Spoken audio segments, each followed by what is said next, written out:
It is no accident that precisely in a republic like Venice, already in the 16th century, theatres existed, which, contrary to the Venice court theatre in Parma, were accessible to all inhabitants of the city. Thanks to the great success of opera, during the 17th century, several public theatres for the opera were built. But the architecture of all those theatres was comparable to the architecture of the court theatres. The U-shaped auditorium consisted of separate boxes. A greater part of the orchestra was used as parterre or pit, in which the less endowed spectators, only standing, could watch the performance.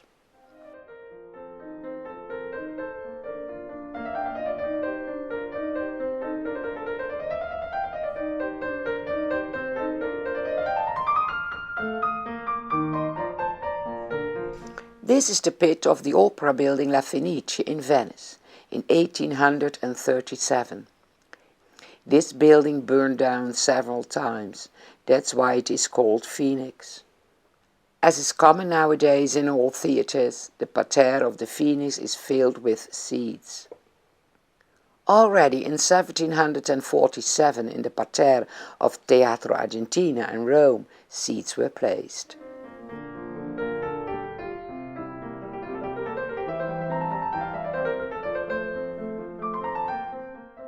Probably the first public theatre in Europe after the Roman era was built in Paris in 1548. Note the scenery consisting of one perspective street. The proscenium arch in this picture of the theatre is from a much later date.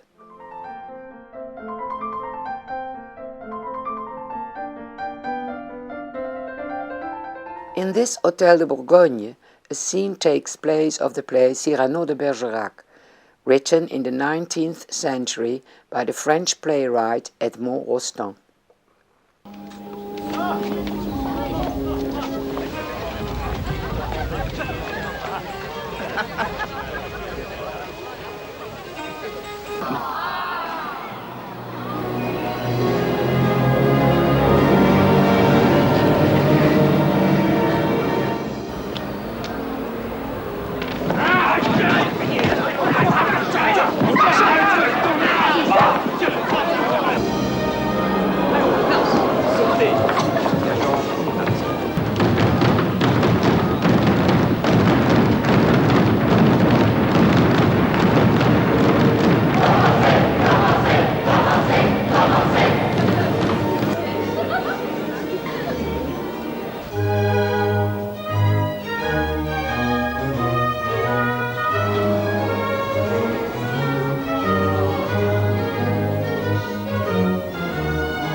Qui loin des cours, dans un lieu solitaire, se prescrit à soi-même un exil volontaire, et qui, lorsque Zéphyr a soufflé sur les bois, coquin!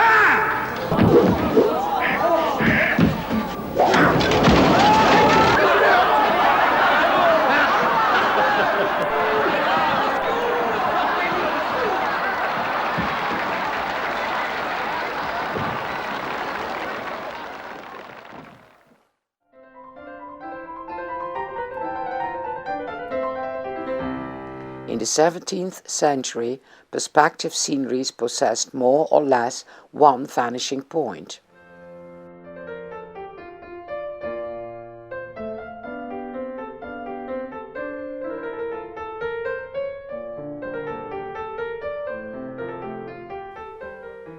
This stage scenery is constructed on the basis of 3 axes.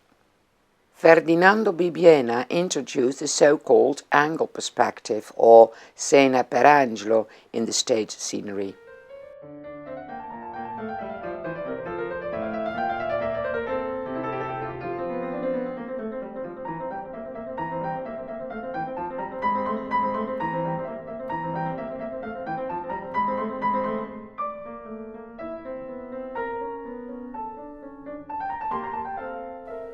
As a result of this angle perspective, the scenery space behind the stage could stay relatively small.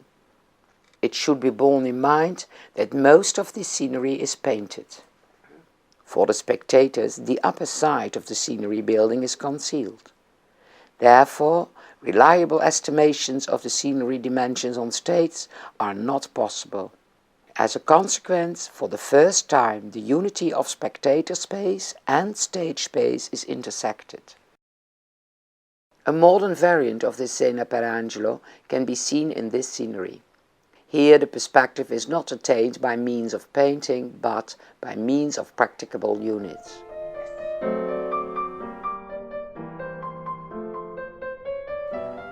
From the last renowned descendant of the Bibbiena family, this perspective stage scenery has been preserved.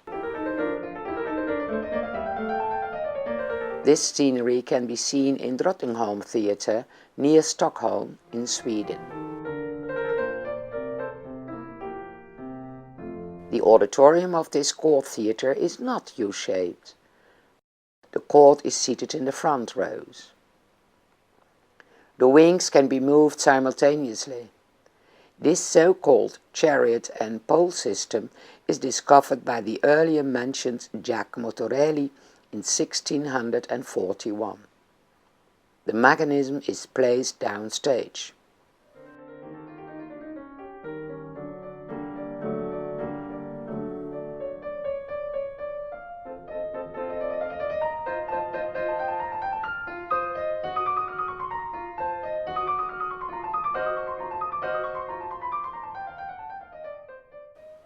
This could be called the engine room of the theatre.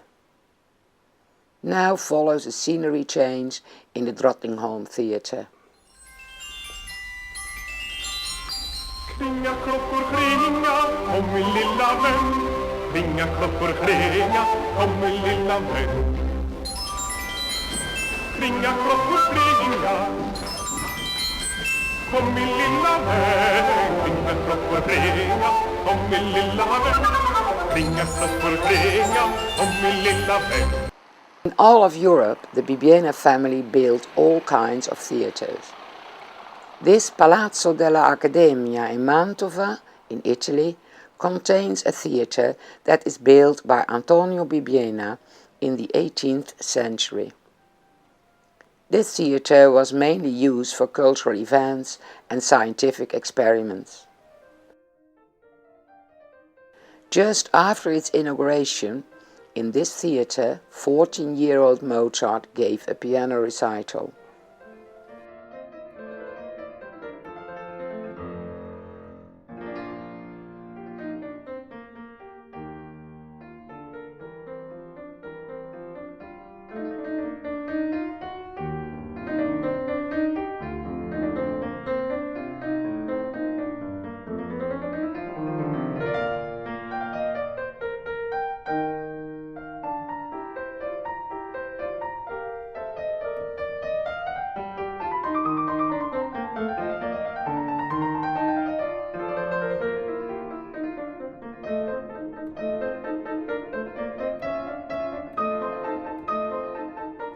In this special theatre, not suited for theatrical performances, a proscenium arch is hardly discernible.